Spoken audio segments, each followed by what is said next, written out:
嗨，朋友，大家好。今天咱们来说一个比较沉重的话题——霸凌。咱们先来看视频，看完咱们再慢慢说。上学的时候，有一群1年级的小朋友，打人的人呢还拍了视频，然后传到了那个班级群里面去。这个事情发生了以后，现在去处理的股市。我还听说那群小孩又打了一个人，而且把人还打住院了。这样吧，你问那个相关股市吧啊。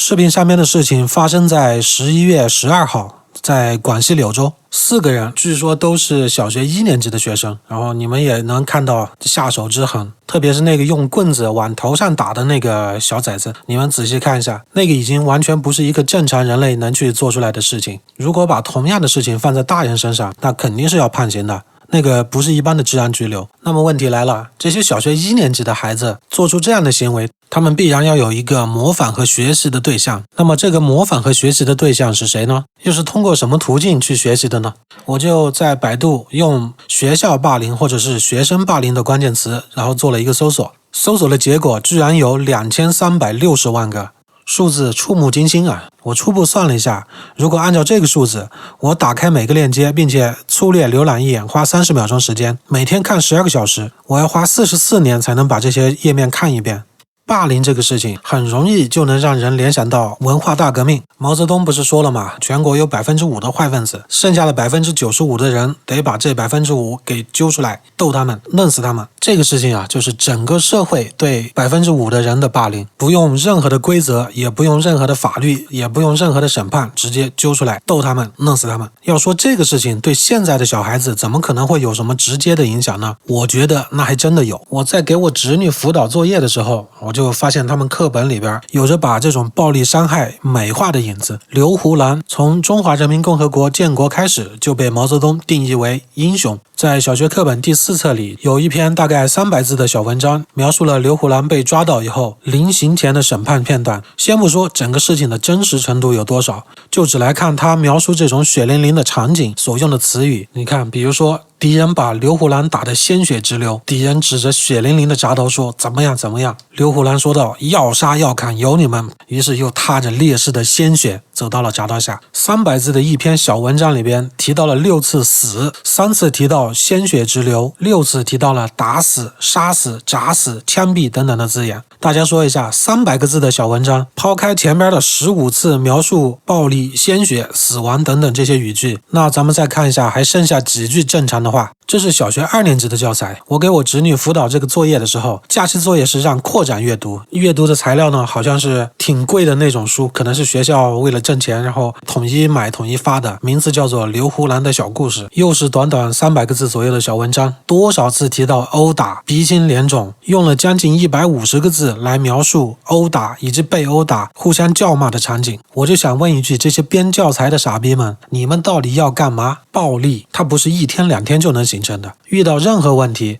首先想到的它不是法律，直接就教孩子们上手去打吧，给他打得鼻青脸肿，给他打得头破血流，弄死他，因为他是敌人，我们组织起来了，咱们人多，咱们可以弄死他。传播这样邪恶观念的主人公是被毛泽东钦定的英雄。孩子们，你们都可以这样做，因为党是在国家和法律之上的，而毛泽东又是在党之上的。毛泽东认定的英雄，他做的事情就不会错。所以大家都可以像刘胡兰一样，勇敢的去殴打甚至处决你所谓的阶级敌人。这就是中国的教育。基本上现在的小粉红非常认同这样的价值观，一言不合马上就翻脸，要打要杀，什么留岛不留人、汉奸走狗轮子，通通都抛出来，给他们所谓的阶级敌人贴标签。我的内心是挺理解小粉红的，毕竟嘛，出生在中华人民共和国这片土地上的人，谁不是从小粉红走过来的呢？对吧？但是呢，但凡智商正常的人，你说小学当完小粉红，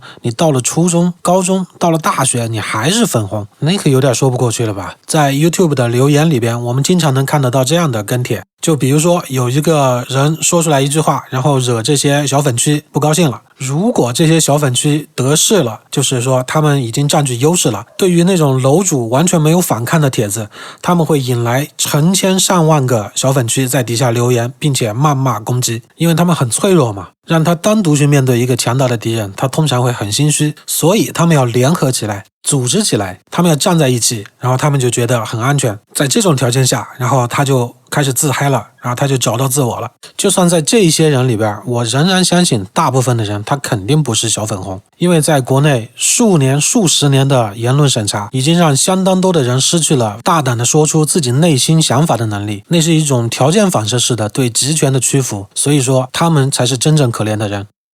扯远了，然后咱们还是说回来这个霸凌。前面说到啊，文革为什么会影响现在的孩子呢？你想经历过文革的那批人，他能写出来什么教材？他不就能写出来这些打打杀杀的教材吗？对吧？搞阶级斗争啊，制造阶级矛盾啊，然后分成敌人我们啊，这就是这些老粉区最擅长干的事情。然后这些人呢，他不光是写教材，他还在各个领导部门担任领导，他当然无法察觉这有什么问题，对吧？这多方面的因素共同造就了现在中国劣质的教育。对于霸凌这个事情，我相信啊，我们大多数的人可能或多或少的都遭遇过霸凌，而不是去霸凌别人。如果有关注徐晓东的朋友们，大家应该看过东哥讲他17岁的花季，一个被霸凌的故事，挺惨的，而且他被霸凌的恶劣程度应该超出了我们所有人曾经受过的那种霸凌。也正因为是这样霸凌的程度，才让东哥拿起刀子一直从2楼捅到3楼，最后呢又去学武了，然后变成一个基本上在这个世界上不会再被霸凌的人。像徐晓东这样励志的故事，在我身边也有一个。我这个兄弟特别喜欢游泳，初中时候每周都要去游泳馆好几次，但在那个地方他又被一群小混混给盯上了。虽然说是小混混，其实上我觉得也就是一些高中的也经常爱游泳的顽皮学生吧。在发生那件事情之前，我就听我这个兄弟跟我说，有好几次在那里遇到了这几个小混混，而且每次都跟他们有言语冲突，终于有一次冲突甚至到了推搡以及动手，我这兄弟被打了几个耳光，但对方毕竟人多，他也没办法上去找补回来。最后他放在岸边的包还有衣服裤子都被这些人给扔到水里边去。那些小混混呢，大概是挑衅他，并且不让他下去捞。我这兄弟等那些小混混走了以后才有机会下去捞东西，可衣服却怎么也找不着，结果他就光着个身子坐公交车回家的。后来他就立志一定要考公安大学，他一定要当警察。后来呢，他如愿以偿考上了公安大学，也当上了警察，终于成为了他想要的样子。小混混看见他得绕着走。当然这世界不全是励志的故事。我小学的时候有一个长得皮肤特别黑，个子又特别矮，他的爸妈呢也不是本地人，是省外过来这边工作的，而且呢他的工作是看守一个公共厕所。这几点综合因素加在一起，他就觉得自己要比整个学校的人都矮半个头。我现在说的事情发生在80年代啊，那个时候可能就是整个社会还没有进入到那么文明的状态。这个外地来的同学呢，只要他犯了错误，我们那个班主任会用比我们更加严厉的方法去体罚他。比如说我们正常的罚站就在教室门口或者教室最后边站1-2节课也就算完事儿了，可是他呢要让他趴在桌子底下或者是蹲在桌子底下不让动，如果他动一下就得再趴1节课，而且这种惩罚下课也不让他动，如果下课再动，下节课还得趴。有一次他想上厕所，可是因为正在被惩罚嘛，他不敢去，也没有任何一个同学会去帮他跟老师传话，然后他就拉在裤子上了，就在他蹲的那个地方拉的好大一滩尿，没有任何一个同学去帮助他去安慰他一下，没有任何一个，所有人都在嘲笑他。虽然我非常同情他，我也没有去嘲笑他，但是我真的没有胆量去冒着得罪几十个同学的风险去拉他一把。像这样从老师发起的霸凌，那我们作为一个学生真的无力去帮助他。如果这种品行的老师在一个法治的国家里边，他可能会面临5年甚至更多的牢狱。可是在中国，这个被霸凌的同学的父母来到学校，只会忙不迭地向班主任道歉啊，不好意思，我的孩子又给你添麻烦了。还有一次发生了更可怕的事情，而且我就是当事人。大概是我跟这个同学是当天的值日，放学以后我们要打扫卫生以后我们才能走，教室扫干净以后正准备离开，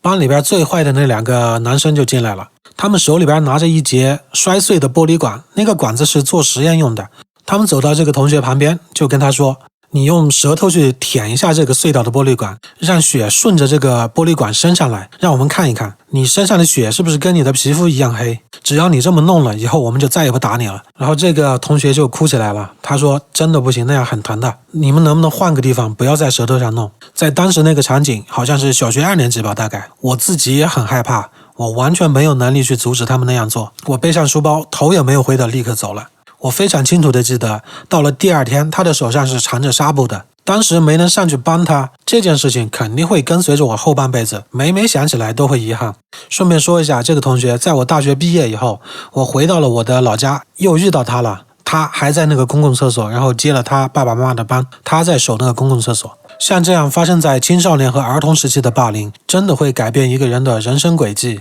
被霸凌的孩子非常可怜，但是我认为去霸凌别人的孩子同样也很可怜。在前边我描述的我同学的那个故事里边，去霸凌别人的那2个所谓的坏同学，其中一个家境其实并不好，他们家是开那个早点摊的，一开始也被同学看不上。我不是说开早点摊不好，但是放在80年代那个大环境下，放在中国这个大环境下，如果不是一个体面的工作，或者是一个挣钱很多的工作，他就是会被别人看不上。这就是中国这个社会的原罪。这个所谓的坏同学，他也怕自己被别人欺负，对吧？所以他就只有表现出更加的恶，只有这样才能掩盖住他内心的不安和软弱。当他做那些事情的时候，我觉得他也是痛苦的。而且到了今天，作为我们80后已经都在奔4的年纪，我相信他每当想起他小学做过的那些恶，他肯定晚上睡不着觉。咱们都生在一个不可言说的时代，种上因才能得上果。虽然在这片土壤上很容易长出恶果，但大家多加油，守好自己的内心，守好自己的孩子，别让他们学坏了。然后本期节目咱们就先说到这儿。如果您也有自己的故事，那您可以在下方给我留言，咱们一起探讨哦。好，各位朋友，下期见 ，Peace。一人